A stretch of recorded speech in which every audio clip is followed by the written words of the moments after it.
아인슈타인은 정말 엄청난 천재잖아요. 아인슈타인 사망 직후에 부검을 한 의사가 있었어요. 이 분이 글쎄요, 이건 요즘 같으면 거의 범죄에 가까운 것 같은데요. 아인슈타인의 동의도 없었고 유족의 동의도 없었는데 부검 중에 아인슈타인의 머리뼈 안에서 뇌를 적출합니다. 그리고 이걸 부탁한 사람들에게 주어서 아인슈타인 뇌에 대한 연구가 이후에 여러 번 이어집니다. 지금까지 알려진 결과에 따르면 네, 안녕하세요. 성균관대학교 물리학과 김범윤입니다. 오늘은 우리 과학계에서 절대로 빼놓을 수 없는 인물, 천재 과학자 알버트 아인슈타인에 대한 이야기를 나눠보겠습니다. 오늘 먼저 소개해 드릴 책이 있는데요. 바로 이 책입니다. 현재 경상국립대학교 교수님으로 계신 이강영 교수님이 최근에 쓰신 아인슈타인의 일종의 물리학자의 시각으로 본 전기로 생각하셔도 되는데요. 번역책이 아니고요. 이강영 교수님이 파악한 여러 자료를 통해서 아인슈타인에 대한 인생 전체를 멋지게 정리한 아주 좋은 책입니다. 이 책에서 저자 이강영 교수님은 아인슈타인을 딱 한 문장으로 표현해요. 바로 평생 권위에 대한 본능적 거부감과 반항심을 가지고 있던 사람이다. 권위에 대한 거부라는 키워드로 우리가 아인슈타인의 인생을 이해할 수 있는 부분들이 정말 많이 있습니다. 예를 들어 아인슈타인은 독일에서 다녔던 김나지움 학생 시절에 독일의 궁극주의적 문화에 커다란 반감을 갖습니다. 그리고 드디어 독일 국적을 포기해서 징집의 의무에서 벗어나려는 시도를 하게 돼요. 근데 이때가 15살 때입니다. 15살이라는 소년이 자기의 권위에 대한 거부, 궁극주의에 대한 반대 같은 것을 위해서 스스로 독일 국적을 포기하려고 했다라는 것도 상당히 저는 인상적이었어요. 그리고 이 분의 어떤 권위에 대한 거부를 볼 수 있는 또 다른 일면이 쥐리히의 폴리테크니쿰, 현재는 ETH라고 불리는 아주 유명한 대학입니다. 아인슈타인이 폴리테크니쿰 이 재학 시절에 처음에는 베버 교수의 강연에서 굉장히 강한 인상을 받다가 이후에는 이분의 강의 그리고 이분의 물리학에 대한 시각 같은 것을 거부하게 돼요. 여기서도 권위에 대한 거부, 반항 같은 일면을 우리가 볼 수 있죠. 당연히 아인슈타인의 인생에서 가장 중요했던 것은 아마도 저는 특수상대성 이론과 일반상대성 이론이라고 생각해요. 아인슈타인의 이 두 개의 상대성 이론도 당대의 모든 사람들이 너무나도 당연하다 라고 생각했던 고전 물리학이 가지고 있던 권위에 대한 거부와 반항의 자세가 새로운 상대성 이론을 만들어낼 수 있었다라고 할 수 있죠. 아인슈타인의 인생에서 또 주목할 것은 이분이 얼마나 집중력이 강한 사람이었나라는 거예요. 이분이 베른에서 특허청 근무를 할 때 그곳에서 아주 마음이 잘 맞는 두 명과 함께 자신들이 올림피아 아카데미라고 부르는 아주 작은 소규모 모임을 만듭니다. 이곳에서 굉장히 과학과 철학에 대한 방대한 주제를 함께 토론하다가 한 친구가 캐비어가 너무나도 맛있다라고 아인슈타인한테 얘기해요. 그랬더니 아인슈타인이 궁금해합니다. 캐비어가 과연 어떤 맛일까? 그래서 아인슈타인 생일날 이 친구들이 돈을 모아서 캐비어를 사서 아인슈타인에게 대접해요. 근데 당시에 생일날 아인슈타인은 물리학 설명에 너무 열중을 했대요. 그래서 자기가 막 캐비어를 퍼먹으면서도 먹고 있는 줄도 몰랐다라는 재미있는 일화도 있습니다. 집중하면 주변에 어떤 것도 신경 쓰지 못하는 아인슈타인의 단면을 보여주는 재미있는 일화라고 할 수 있죠. 아인슈타인의 정치적인 생각을 대변하는 개념이 평화주의라고 할 수 있습니다. 말씀드린 것처럼 이분은 독일의 궁극주의적 문화를 너무나도 싫어했고요. 당시에 굉장히 자유로운 분위기가 가능했던 그 스위스 국적을 갖게 된 이후에는 스위스의 국적은 포기하지 않고 사망할 때까지 국적을 유지하죠. 한편 이분이 폴리테크니쿰 진학 직전에 다녔던 아라우 칸톤 학교라는 곳에서 학교 선생님이었던 빈텔러라는 분의 집에서 하숙을 하게 되는데요. 이 빈텔러가 민주주의 그리고 평화주의를 신봉했던 사람이었나 봐요. 아인슈타인이 이분의 영향을 크게 받은 것으로 보입니다. 아인슈타인은 베를린에서 살았던 당시에 당대 독일에서 급속하게 힘을 얻고 있던 반유대주의의 분위기에서 시오니즘에 관심을 갖게 돼요. 1차 대전은 강하게 반대를 하는데요. 2차 대전 당시에는 히틀러의 부상을 보면서 히틀러를 막기 위해서는 심지어 전쟁도 필요할 수 있다는 생각도 갖게 됩니다. 히틀러와 나치에 대한 두려움을 보여주는 것이 바로 1938년 오토한과 프리츠 슈트루스만이 우라늄 핵 분열을 처음 보고하거든요. 이 실험이 알려지자마자 아인슈타인을 포함한 많은 과학자들이 오랜 시간이 흐르지 않은 시점에 이미 이 핵 분열이 엄청나게 강력한 무기의 작동을 가능하게 할 수 있다라는 것에 대한 큰 두려움을 느낍니다. 그때 아인슈타인은 당시에 함께 활동했던 실라르드라는 물리학자와 함께 미국의 대통령 루즈벨트에게 독일의 핵무기 개발 위험을 알리는 편지를 보내기도 하죠. 그리고 이 편지는 어떤 분들은 실라르드가 주도했고 아인슈타인이 서명만 했다라는 얘기도 있는데요. 이 책의 저자 이강현 교수님의 설명에 따르면 그건 아니라고 합니다. 아인슈타인도 적극적으로 편지의 작성에 참여한 것으로 확인되고 있다고 해요. 사실 아인슈타인은 일종의 사회주의에 어느 정도 호감을 갖고 있던 분으로 보여요. 하지만 강압적인 체제였던 소련의 공산체계에는 굉장히 강한 반대를 보여주기도 합니다. 아인슈타인의 평화주의자로서의 면모를 볼 수 있는 또 사건이 말년에 있었던 일인데요. 버트란트 러셀과 함께 아인슈타인은 핵무기 위협 앞에서 평화를 추구해야 되는 것은 인류의 생존이 걸린 문제라는 생각에서 반핵과 평화운동 선언에 서명하게 됩니다. 이런 여러 면모를 가지고 우리는 아인슈타인이 평생 가지고 있던 생각, 평화주의, 그러면서도 자기의 민족인 유대인에 대한 공감 같은 의식을 볼 수 있는데요. 아인슈타인이 남긴 말에는 이런 게 있습니다. 사람은 자기 민족에게 무관심하지 않으면서도 국제적인 마음을 가질 수 있다. 라는 표현이 있는데요. 저는 이 문장이 아인슈타인이 평생 가졌던 어떤 시각을 보여주는 의미가 있다고 생각합니다. 자, 일반인이 잘 모르는 아인슈타인의 비하인드 스토리들이 조금 있습니다. 먼저 한 가지 오해를 꼭 바로잡아야 할 것 같은데요. 아인슈타인이 학창시절에 성적이 나빴다. 거의 열등생이었다라는 얘기 혹시 들어보신 분 있으시죠? 이거 엄청난 오해입니다. 아인슈타인이 어떤 사람이었는지 몇 가지 말씀을 드릴게요. 아인슈타인 스스로 얘기한 게 있습니다. 자기는 이미 15살 때 미적분학을 모두 완벽히 끝냈다 라고 이야기하기도 했고요. 또 잘 알려진 재미있는 일화가 있는데요. 12살 때예요. 삼촌이 아마 낸 문제 같아요. 피타고라스의 정리를 알려줘요. 그랬더니 아인슈타인이 여러분 다 아시는 A제곱 더하기 B제곱이 C제곱 되는 그 피타고라스의 정리를 독특한 방법으로 증명합니다. 찾아보시면 아인슈타인의 독특한 증명법을 보실 수 있는데요. 직각삼각형에 선을 그어서 안에 직각삼각형 2개를 만들어요. 그러면 안에 들어가는 2개의 직각삼각형, 큰 직각삼각형에서 3개의 직각삼각형이 있고요. 이 세 삼각형이 다 닮은 꼴입니다. 따라서 닮은 꼴에 두 직각삼각형이 더해져서 큰 직각삼각형이 된다라는 것과 직각삼각형의 면적은 빗변의 제곱에 비례한다라는 걸 이용해서 아주 간단한 방법으로 피타고라스의 정리를 증명해요. 이걸 한 나이가 12살 때입니다. 그리고 또 알려져 있는 얘기가 아인슈타인이 12살 무렵에는 이미 당시에 있었던 대중을 위한 수학책 그 정도는 뭐 그냥 모두 다 완벽히 이해했나 봐요. 그리고 철학에도 관심을 갖게 돼요. 13살 때 아인슈타인이 탐독해서 폭 받아서 읽었던 철학책이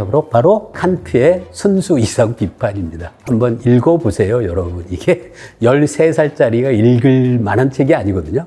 근데 13살 때 칸트 철학에 폭 빠졌다라는 것으로도 아인슈타인이 가지고 있던 어떤 지적 능력 같은 걸 저는 볼 수 있다고 생각해요. 그리고 폴리테크니큼 입학 전에 간 학교가 아라우 칸톤 학교라고 불리는데요. 그 학교가 꽤 유명하고 아주 좋은 학교예요. 꽤 학생 수도 많았어요. 그곳에서 아인슈타인은 전체 2등으로 졸업합니다. 이런 여러 일화를 통해서 아인슈타인이 어려서 학창 시절에 성적이 나빴다라는 것은 큰 오해라고 할 수 있죠. 아인슈타인 인생에서 제가 많은 안타까움을 느낀 사람이 첫 번째 아내인 밀레바입니다. 밀레바는 아인슈타인과 쭈리히 폴리테크니큼 대학교의 동급생이에요. 그때 딱 5명이 동급생이었거든요. 그런데 그 5명 중에 2명은 이후에 폴리테크니큼 대학교의 교수가 되기도 해요. 그러니까 이 5명이 솔직히 그냥 평범한 5명이 아니라 상당히 훌륭한 5명의 학생이었던 것 같아요. 밀레바는 이 5명 중 1명이었고 유일한 여성이었습니다. 세르비아가 고향인 밀레바는 어려서 굉장히 수학과 과학에 관심을 갖고 있는 아주 독특한 그리고 우수한 여학생이었는데요. 당시의 유럽에선 여성의 대학 입학을 허락하는 나라가 몇 군데 되지 않았어요. 그래서 밀레바는 쭈리히의 폴리테크니kum에 합격하게 되는 거죠. 이 대학에 합격했다는 것만도 사실은 아무나 하는 것은 아닙니다. 상당히 장래가 촉망되는 우수한 과학자가 될 능력은 가지고 있던 분이었다고 저는 생각해요. 근데 밀레바가 이 폴리테크니kum 대학교에 진학하다가 도중에 6개월 동안 하이델베르크 대학교의 청강생으로 지내게 됩니다. 그 6개월의 시간을 지내고 다시 폴리테크니쿰에 돌아왔더니 이미 대학에서의 강의 진도는 6개월을 나가버려서 밀레바가 그걸 쫓아가기에 어려움을 느끼게 돼요. 그래서 아마도 이 어려움 때문이었는지 밀레바는 졸업시험에 불합격을 하게 됩니다. 그리고 1년이 지난 다음에 더 공부해서 합격하려고 다시 노력하게 되는데 이 6개월 동안의 공백기를 아마도 메우지 못했던 이유인 것 같은데요. 결국 졸업시험에 합격하지 못하죠. 상당히 장래가 촉망되는 여성이었는데 어쩌다 보니 자기의 전문 분야가 될 수 있었던 과학을 떠나게 된 비운의 여성이라는 생각도 하게 됩니다. 이때 그 밀레바는 이제 대학 들어오면서 아인슈타인과 사귀게 되고요. 결국은 아인슈타인과 결혼에 성공하게 돼요. 결혼 직후에 몇 년 동안이 아마도 밀레바의 인생에선 가장 행복한 시절이었다고 할 수 있죠. 하지만 밀레바는 아마도 자기가 거두지 못한 과학 분야의 성공을 아인슈타인이 거두는 것을 보면서 부부의 공동의 성공이라기보다는 일종의 질투심 같은 것도 좀 느끼지 않았을까라는 생각도 들고요. 결국 밀레바와 아인슈타인 이혼하게 됩니다. 이때 알려져 있는 얘기가 있는데요. 아인슈타인이 당시에 베를린 대학교 정교수였어요. 당시 기준으로 1만 3천 마르크의 연봉이었습니다. 13,000. 근데 밀레바에게 약속합니다. 매년 두 아이의 양육비로 9천을 양육비로 주겠다. 그리고 두 아이의 미래를 위해서 매년 2천 마르크를 적립하겠다라고 약속합니다. 13,000이 연봉이에요. 그런데 밀레바에게 약속한 금액 총액이 11,000인 거죠. 상당히 아마도 아인슈타인이 밀레바에 대해서 아마 미안함, 아쉬움 그런 것들을 많이 느꼈던 것이 아닐까라고 생각하고요. 이게 끝이 아니에요. 밀레바와 이혼 당시에 아인슈타인이 약속합니다. 이후에 자신이 노벨상을 받게 되면 노벨상 상금을 모두 밀레바에게 주겠다라고 약속하는데요. 노벨상 상금은 당시의 화폐 가치로 22만 마르크였다고 해요. 엄청난 액수인 거죠. 어떻게 생각하면 아인슈타인은 이혼하는 과정에서 자기가 가지고 있는 현재 수입뿐 아니라 미래의 노벨상 상금까지도 거의 대부분을 밀레바에게 주겠다라고 약속한 거죠. 그 아인슈타인의 인생에서 또 몇 가지 재미있는 비하인드가 있습니다. 아인슈타인이 글쎄 1950년대 초에 이스라엘의 제안을 받습니다. 바로 이스라엘의 대통령으로 와달라라는 제안을 받기도 해요. 물론 아인슈타인은 거절하는데요. 아인슈타인은 평생 자기가 사람들의 어떤 과도한 관심과 숭배의 대상이 되는 것을 굉장히 싫어했던 사람이기도 해요. 그리고 재밌는 또 다른 일화가 아인슈타인이 두 번째 아내인 이종사촌이었죠. 엘자와 함께 1930년에 미국을 방문해요. 그때 어떤 사람이 엘자에게 혹시 아인슈타인이 어떤 미국 배우 좋아해요? 그랬더니 엘자가 제 남편은 채플린 영화 좋아해요. 그래갖고 채플린이 그 얘기를 듣고 아인슈타인을 초대합니다. 집에서도 만찬을 함께 하기도 하고요. 당시 개봉했던 시트라이트라는 영화의 시사회에 아인슈타인을 초대하기도 해요. 그때 채플린이 재미있는 얘기를 남깁니다. 사람들이 내게 환호하는 것은 나를 이해하기 때문이고 사람들이 아인슈타인이죠. 당신에게 환호하는 것은 당신을 이해하지 못하기 때문이다. 라는 재미있는 이야기도 남겨져 있죠. 아인슈타인이 앞에서도 권위와 자기에 대한 과도한 숭배 같은 걸 싫어했다고 했잖아요. 그래서 결국 유언을 남기는데 자기가 죽은 다음에는 화장을 해서 그 재를 어떤 무덤을 만들지 말고 묘비도 없이 그냥 강에 뿌려달라라고도 제안해요. 근데 아인슈타인은 무덤이 없습니다. 화장한 유해는 강물에 뿌려져서 사라지게 되죠. 아인슈타인이 남긴 기록들이 최근까지도 경매의 시장에 종종 등장해요.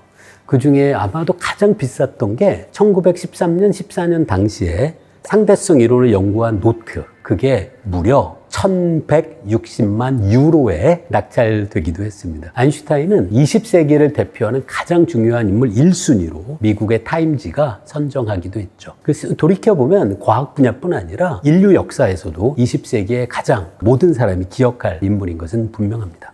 혹시 여러분 아인슈타인이 굉장히 많은 발명을 한 발명가로서의 독특한 정체성도 있다는 거 알고 계신가요? 아인슈타인은 평생 50여 개 이상의 특허를 출원합니다. 이 특허 중 상당수는 함께 서명하기도 했던 실라리도와 함께 한 냉장고에 대한 특허가 있어요. 근데 그 중에 한 특허는 전기가 아니라 열원만을 이용을 해서 작동하는 냉장고에 대한 특허도 있다고 하는데요. 그게 요즘 전기 에너지 없이 열원의 온도 차이로 작동하는 냉장고가 약간 친환경 냉장고 같은 느낌 좀 들지 않으세요? 아인슈타인의 이 기술이 요즘 주목을 다시 받고 있다는 흥미로운 얘기도 들었습니다. 제가 읽었던 아인슈타인 발명 중에 가장 재밌었던 게 두 개가 있는데요. 하나가 바로 여성 블라우스에 대한 특허도 있습니다.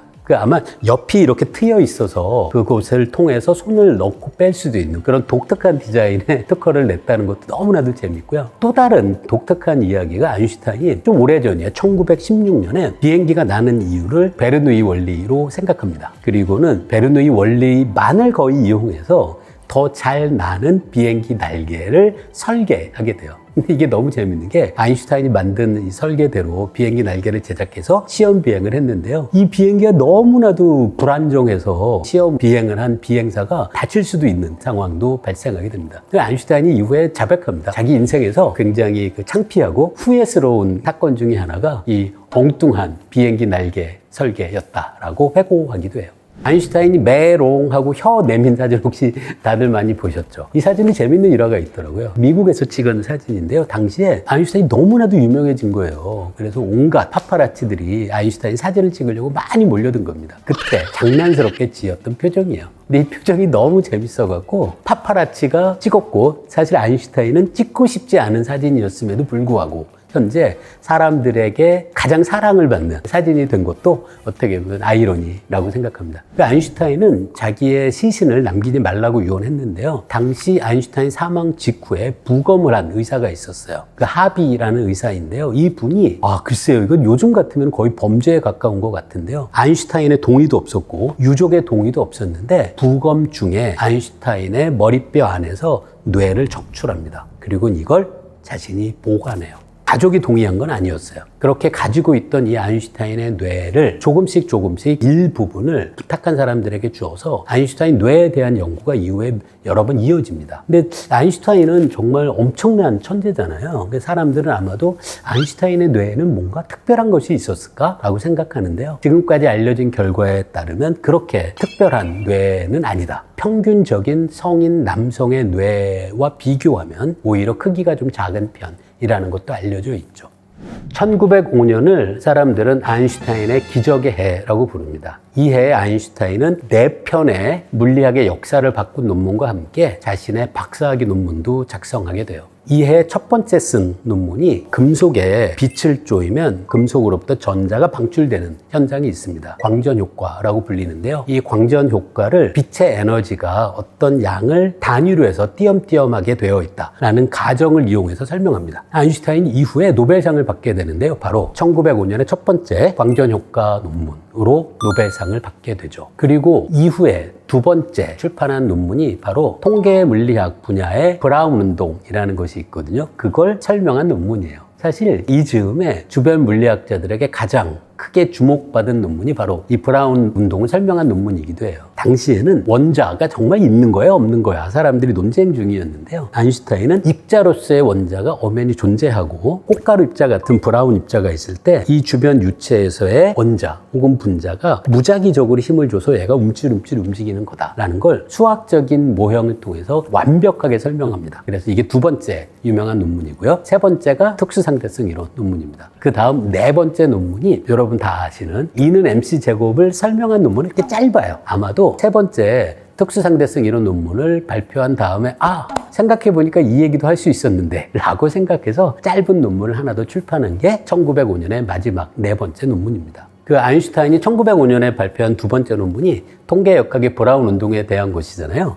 사실 제가 동료 물리학자들과 집필한 전산물리학이란 교재가 있는데요. 이 교재에 있는 내용 중에 한 챕터에서 브라운 운동을 학생들로 하여금 이 컴퓨터 프로그램으로 구현하게 하는 내용이 등장하는데요. 이 부분에서도 제가 이 계산한 결과를 지금 화면에 보여드리고 있는데요. 이 그림에 아인슈타인 릴레이션이란 커브가 있잖아요. 이 커브가 1905년 아인슈타인이 논문에서 알아낸 시간에 따라서 어떻게 움직이는지를 통계적으로 설명한 유명한 결과가 바로 아인슈타인 릴레이션이라고 불리는 바로 이 커브입니다. 1905년이 정말 대단한 해였던 건 분명합니다. 아인슈타인은 양자역학에 관련된 논문, 통계역학에 관련된 논문, 그리고 기존에는 전혀 없었던 상대성 이론에 대한 논문을 한 해에 출판하는데요. 아인슈타인의 업적을 우리가 돌이켜 볼 때 가장 정말 감탄해야 할 이론은 아마도 1915년에 발표된 일반상대성 이론이라고 할 수 있어요. 아인슈타인은 일반상대성 이론에 대한 아이디어를 베른에서 이미 특허청에 근무했던 시절에 처음 떠올립니다. 떠올렸던 생각을 아인슈타인이 정말로 본인이 그렇게 얘기합니다. 내 생애의 가장 행복한 생각이다. 그 행복한 생각이 어떻게 보면 당연할 수도 있는 얘기인데요. 예를 들어 사다리를 타고 올라간 사람이 아이고 잘못해서 낙하를 해요. 낙하하는 사람은 중력을 느끼지 않는다라는 것이 첫 번째 깨달음이었어요. 중력은 중력 가속도와 똑같은 방향으로 가속하는 사람 느끼지 않아요. 그리고 이거 거꾸로 얘기하면 중력이라는 게 결국 그 사람이 가속할 때 느끼는 힘 아닌가? 라고 생각하게 되죠.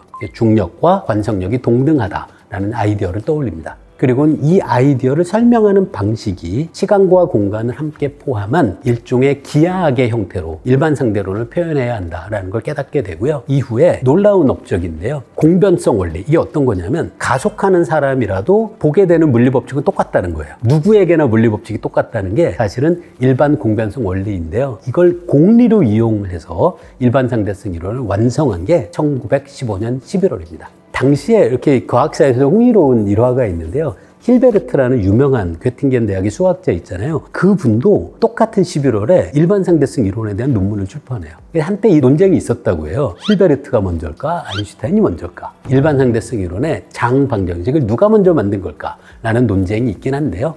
밝혀진 것에 따르면 비록 힐베르트가 아인슈타인이 이 이론을 공개하기 전에 논문을 제출하긴 하는데요. 제출한 논문을 이후에 교정합니다. 교정 시점은 아인슈타인이 이 아카데미에서 자신의 일반 상대성 이론을 발표한 이후 시점입니다. 그래서 결국 지금은 아인슈타인이 먼저 일반 상대성 이론의 장방정식을 만들었다라는 게 일반적인 생각이고요. 힐베르트도 평생 자기가 아니라 아인슈타인이 먼저다라고 끊임없이 이야기를 하기도 해서 둘 사이의 어떤 다툼이나 구성권에 대한 다툼은 사실 없었던 것으로 알려져 있죠. 이 아인슈타인 일반 상대성 이론은 두 가지 놀라운 예측을 해요. 하나가 태양 주위를 공전하는 태양에 가장 가까운 수성이 뱅글뱅글 돌아가는 타원 궤도의 모양이 조금씩 변해요. 이거를 수성 궤도의 근일점 이동 현상이라고 하는데요. 이게 굉장히 작긴 합니다. 100년에 43초라는 각도예요. 이걸 설명하는 이론이 바로 일반 상대성 이론이고요. 멀리서 오는 별빛이 태양 주변을 지나면서 중력의 영향으로 꺾이잖아요. 이 별빛이 도대체 얼마의 각도만큼 휘어야 한다. 라는 일반 상대성 이론의 예측이 있습니다. 이 예측이 실제로 1919년 개기일식 때 관찰돼서 일반 상대성 이론이 받아들여지게 된 거죠. 한 가지 참 여러분 혹시 오해하시는 분이 있을 것 같아서 설명을 추가하고 싶은데요. 상대성 이론이 아닌 고전 물리학만으로도 태양 주변의 별빛이 휩니다. 그런데 고전 물리학으로 예측한 별빛이 휘는 각도는 아인슈타인의 일반 상대성 이론을 옳게 예측한 별빛이 휘는 각도의 절반밖에 되지 않아요. 1919년 에딘턴이 개기일식 때 발견한 것은 별빛이 휜 것만이 아닙니다. 휘는데 아인슈타인의 일반 상대성 이론의 예측에 부합하는 각도만큼 별빛이 휜다라는 걸 발견해서 개기일식 때의 관측이 일반 상대성 이론을 확증하게 되는 놀라운 관측이 되었던 거죠.